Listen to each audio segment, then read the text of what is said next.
এটা কি বানিয়েছি বলো তো? এটা হলো আমের আচার। কি লোভ লাগিয়ে দিলাম তো।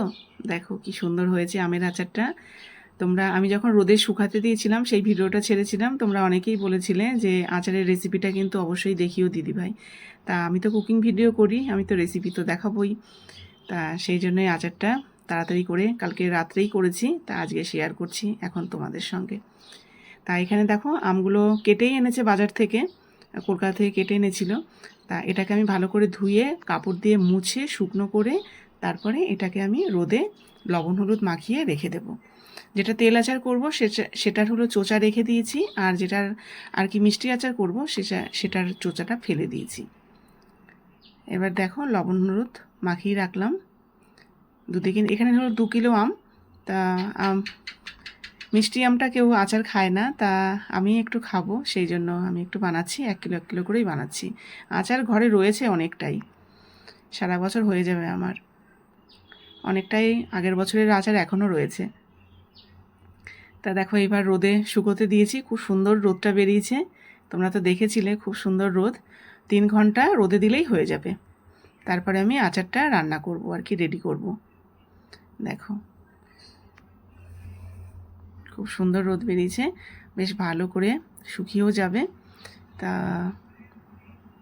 কে কে বলো আচার খেতে ভালোবাসো? আচার তো সবাই ভালোবাসো, অনেকেই কমেন্ট করেছিলে যে খুব ভালোবাসি আচার খেতে। দেখো কি সুন্দর শুকিয়ে গেছে, 3 ঘন্টা রোদে দিয়েছিলাম আমি। এবার দেখো মশলার জন্য শুকনো লঙ্কা নিয়েছি, যে যেমন ঝাল খাবে সে সেরকম দেবে, তবে আচারে একটু ঝালটা হলেই ভালো লাগে। আর ধনে নিয়ে নিয়েছি, সব এগুলো 1.5 চামচ করে নিয়েছি। জিরে আছে, মৌরি আছে, আর 5 ফোড়ন হলো ফোড়নের জন্য। এবার দেখো আমি শুকনো খোলায় শুকনো লঙ্কাটা আগে একটু ভেজে নিলাম, তারপরে বাকি মশলাগুলো আর একটুখানি আমি রাঁধুনিও দেব, দিয়ে বেশ শুকনো খোলায় একটু ভেজে নিলাম। বেশি কিন্তু ভাজবে না, অল্পই ভাজবে, বেশি ভেজে ফেলে পুড়ে গেলে ওটা কিন্তু ভালো লাগবে না। এবার দেখো মশলাটা ঠান্ডা হলে এবার আমি এটাকে বেটে নেব। এবার দেখো একটা কড়াইতে হাফ গ্লাস মতো একটু জল দিয়ে দিলাম গুড়টা জাল দেওয়ার জন্য। এখানে আমি 1 কিলো আমে নিয়েছি হলো 300 গ্রাম হলো আখের গুড়।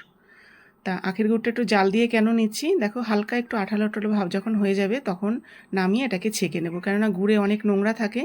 তা এটা ছেঁকে নিলাম, দেখো কি সুন্দর স্মুথ একদম হয়ে গেছে গুড়টা, খুব সুন্দর। এবার আমি এখানে 1.5 চামচ মতো সর্ষের তেল দিয়ে দিলাম। সর্ষে তেলটা গরম হবে, তারপরে একটু সর্ষে তেলটা একটু হালকা ঠান্ডা করে তারপরে 5 ফোড়নটা ফোড়ন দিয়ে আমগুলো দিয়ে বেশ নাড়াচাড়া করব। এখানে করে স্বাদ মতো লবণ, এখানে আমি বিট লবণ দিয়েছি, আর রান্নার যে নর্মাল যে লবণ সেটাও দিয়েছি, 2 রকম লবণই দিয়েছি। এবার দেখো মশলাটা আমি কিন্তু পুরো মিহি করব না, একটু দানা দানা করে রাখবো। আচারের জন্য দানা দানাটাই ভালো লাগে খেতে। মশলাটা আমার বাটা হয়ে গেল। এবার আমি দেখো এদিকে আমটাও ভাজা হয়ে গেছে 2-4 মিনিট। তারপরে দেখো গুড়টা আমি সম্পূর্ণটা ঢেলে দিচ্ছি। এবার এখন এখানে অন্তত 20 থেকে 25 মিনিট সময় লাগবে, এটা অনবরত আর কি রান্না করতে হবে যতক্ষণ না আঠালো ভাবটা না আসে। এদিকে দেখো আমটা বেশ হয়েও এসছে, নরম হয়ে গেছে বেশ সুন্দর, আর গুড়টাও বেশ আঠালো ভাব হয়ে গেছে। দেখো কি সুন্দর, দেখো শুকিয়েই এসছে প্রায়। একটু খুব শুকিয়েও ফেলবে না, তাহলে কিন্তু ভালো লাগবে না, পরে একদম শক্ত মতো হয়ে যাবে, একটু বেশ নরম টাইপেরই রাখবে নামাবে আর কি। এবার ভাজা মশলাটাও ছড়িয়ে দিলাম। দেখো কি সুন্দর হয়ে গেল আমার আমের আচার, একদম দারুণ, কিন্তু খুব ভালো টেস্ট হয়েছিল। আমি তো এটা রাত্রে বানিয়েছি, তা রাত্রেই আমি খেয়েছি, কারণ আমার তো প্রিয় এটা, আমি খুব ভালো খাই। ছেলে মেয়ে তো খায় না, হাজব্যান্ড একটু খাবে। দেখো আমার রেডি হয়ে গেল আচার, আমের আচার। ভিডিওটা এতক্ষণ দেখার জন্য অনেক অনেক ধন্যবাদ সবাইকে। এইভাবে তোমরা বানিয়ে খেয়ে, রাত্রে বানিয়েছি, তা রাত্রেই দুজনা খেয়েছি, খুব টেস্টি হয়েছে, খুব ভালো হয়েছে। হাজব্যান্ড খেয়ে তো খুব খুশি, ও এমনি পছন্দও করে এই জিনিসগুলো, আচার এগুলো পছন্দ করে খুব। তা এটা কিন্তু ঠান্ডা হয়ে গেলে আমি এবার বয়ামে তুলবো।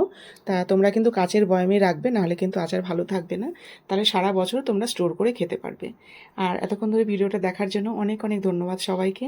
যারা এখনও চ্যানেলটা ফলো করোনি একটু ফলো করে দিও, আর সুন্দর করে কমেন্ট করে দিও, আর অনেক অনেক ভালোবাসা রইল। এবার আসবো